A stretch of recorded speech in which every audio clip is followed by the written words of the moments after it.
संकटा माता व्रत कथा। एक बुढ़िया थी। उस बुढ़िया का एक बेटा था जिसका नाम रामनाथ था। रामनाथ धन कमाने के लिए परदेश चला गया।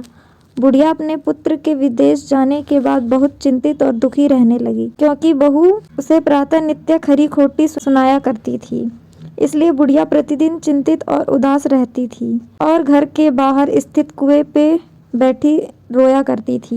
बुढ़िया का यह क्रम रोज चलता रहा। एक दिन कुएं में से दिए की माँ नामक एक स्त्री निकली और उसने बुढ़िया से पूछा, बूढ़ी माँ, तुम इस तरह बैठकर क्यों रोती हो?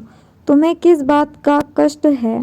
तुम मुझे अपना दुख बताओ, मैं तुम्हारे दुख दूर करने का प्रयत्न करूंगी। बुढ़िया ने उस स्त्री का प्रश्न सुनकर कोई भी जवाब नहीं दिया और रोती ही रही। दिए की माँ बार बार एक ही प्रश्न दोहराई जा रही थी। वह बुढ़िया इस बात से झुंझुला उठी।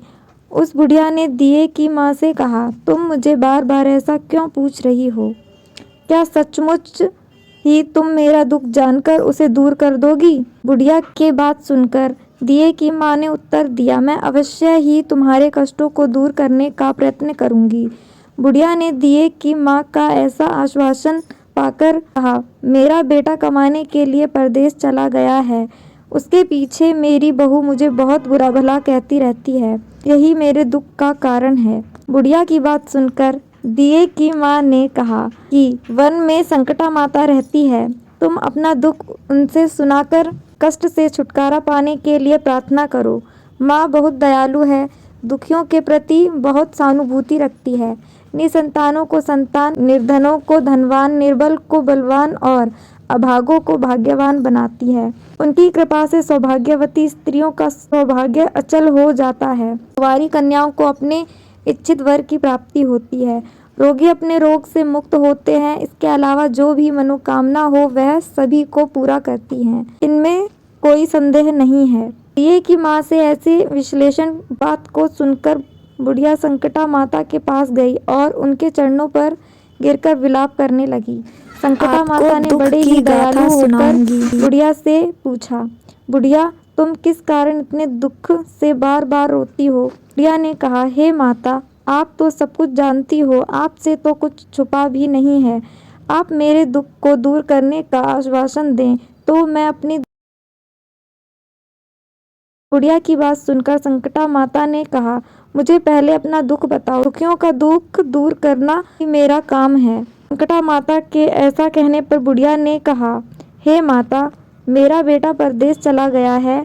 उसके घर में ना रहने से मेरी बहू मुझसे बहुत तरह तरह की सुनाया करती है। उसकी बातें मुझसे सहन नहीं होती। इस कारण परेशान होकर मैं बार बार रोया करती हूँ। बुढ़िया की इस दर्द भरी कहानी को सुनकर संकटा माता ने कहा, तुम घर जाकर मेरे लिए मन्नत मनौती मांग कर मेरी पूजा करो। इससे तुम्हारा लड़का सकुशल घर वापस आ जाएगा। मेरी पूजा के दिन सुहागन स्त्रियों को आमंत्रित कर उन्हें भोजन कराना। ऐसा करने से तुम्हारा लड़का अवश्य ही तुम्हारे पास आ जाएगा। संकटा माता के कहे के अनुसार उस बुढ़िया ने मनौती मांगकर पूजा की और सुहागन स्त्रियों को भोजन के लिए आमंत्रित किया। परंतु विचित्र बात यह हुई, जब बुढ़िया ने स्त्रियों के लिए लड्डू बनाने शुरू किए तो उससे 7 की जगह 8 लड्डू बन गए। इस बात से बुढ़िया बहुत ही असमंजस में पड़ गई। ऐसा होने का क्या कारण है?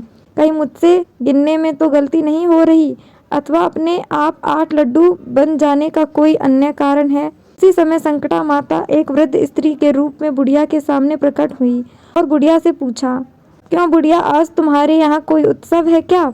यह सुनकर बुढ़िया बोली, आज मैंने संकटा माता की पूजा की है और सुहागिन स्त्रियों को भोजन के लिए आमंत्रित किया है, किंतु जब गिनकर 7 लड्डू बनाती हूँ तो वे लड्डू अपने आप 8 ही हो जाते हैं। इसी बात से चिंता में पड़ गई हूँ। बुढ़िया की बात सुनकर संकटा माता ने कहा, क्या तुमने किसी बुढ़िया को भी आमंत्रित किया है? बुढ़िया कहने लगी, नहीं, मैंने ऐसा किया नहीं, परंतु तुम कौन हो? संकटा माता ने कहा, मैं बुढ़िया हूँ, मुझे ही आमंत्रित कर लो। ऐसा सुनकर बुढ़िया ने उस बुढ़िया रूपधारी संकटा माता को भोजन के लिए आमंत्रित कर लिया। इसके बाद बुढ़िया के घर पर सभी आमंत्रित सुहागनें आ पहुंची और बुढ़िया ने सबको लड्डू तथा अन्य मिठाई आदि का भोजन कराया। इससे संकटा माता उस बुढ़िया पर बहुत प्रसन्न हुई और माता की कृपा से बुढ़िया के बेटे के मन में अपनी माता और अपनी पत्नी से मिलने की इच्छा उत्पन्न हुई और वह अपने घर के लिए चल दिया। कुछ दिन बीतने के बाद वह बुढ़िया संकटा माता की पूजा कर सुहागनों को भोजन करा रही थी कि किसी ने उसके लड़के के आने की सूचना दी, लेकिन बुढ़िया अपने काम में लगी रही। उसने कहा, लड़के को बैठने दो, मैं सुहागनों को जिमा कर अभी आती हूँ। लड़के की बहू ने पति के आने का समाचार सुना। उसी क्षण पति के स्वागत लिए परंतु घर की ओर चल दी। लड़के ने अपनी पत्नी को देखकर मन में सोचा कि मेरी स्त्री मेरे प्रति कितना प्रेम रखती है, जो खबर पाते ही मुझसे मिलने आ गई, परंतु मेरी माँ को मुझ पर जरा भी प्रेम नहीं है। मेरे आने की खबर पाकर भी मेरी माँ मुझसे मिलने नहीं आई। जब पूजा का काम समाप्त हो गया, सभी सुहागनें भोजन करने के बाद अपने अपने घर को लौट गई। प्रिया अपने बेटे से मिलने के लिए उसके पास पहुंची। माँ के आने पर लड़के ने पूछा, माँ अब तक कहाँ थी? माँ ने कहा, बेटा मैंने तुम्हारी कुशलता के लिए संकटा माता से मनौती मांग रखी थी, उसी को पूरा करने के लिए सुहागनें जिमा रही थी। संकटा माता की कृपा से उसका मन अपनी पत्नी से हट गया। उसने माँ से कहा, माँ या तो मैं यह रहेगी। बुढ़िया ने कहा, बेटा तुम्हें मैंने बड़ी कठिन तपस्या से पाया है, इसलिए तुम्हें छोड़ नहीं सकती, इसलिए चाहे बहू का त्याग भी करना पड़े मैं कर सकती हूँ। अतः लड़के ने अपनी स्त्री को घर से निकाल दिया। घर से निकलकर बाहर आई तो बहुत दुखी मन से एक पीपल के पेड़ के नीचे बैठकर रोने लगी। एक राजा उधर से जा रहा था, उसे रोता देखकर राजा रुका और पूछा, तुम क्यों रो रही हो? तब उसने अपनी सारी व्यथा राजा को कहकर सुनाई। राजा ने कहा, आज से तुम मेरी धर्म बहन हो, इसलिए रो मत, मैं तुम्हारे सभी कष्टों को दूर करने का प्रयास करूंगा। यह कहकर राजा उस स्त्री को अपने महल में लेकर आ गया। महल जाकर राजा ने रानी को सारी कथा सुनाई और रानी को कहा, देखो आज से मेरी यह धर्म बहन है, इसलिए महल में रहेगी और इसको किसी भी प्रकार का कष्ट नहीं होना चाहिए। राजा के यहाँ पहुंचकर कुछ दिन बाद धर्म से प्रेरित होकर रामनाथ की स्त्री ने भी संकटा माता का व्रत आरंभ कर दिया और संकटा माता के लिए नियमित सुहागनों को भोजन कराने के लिए आमंत्रित किया। उसने रानी को भी आमंत्रित किया।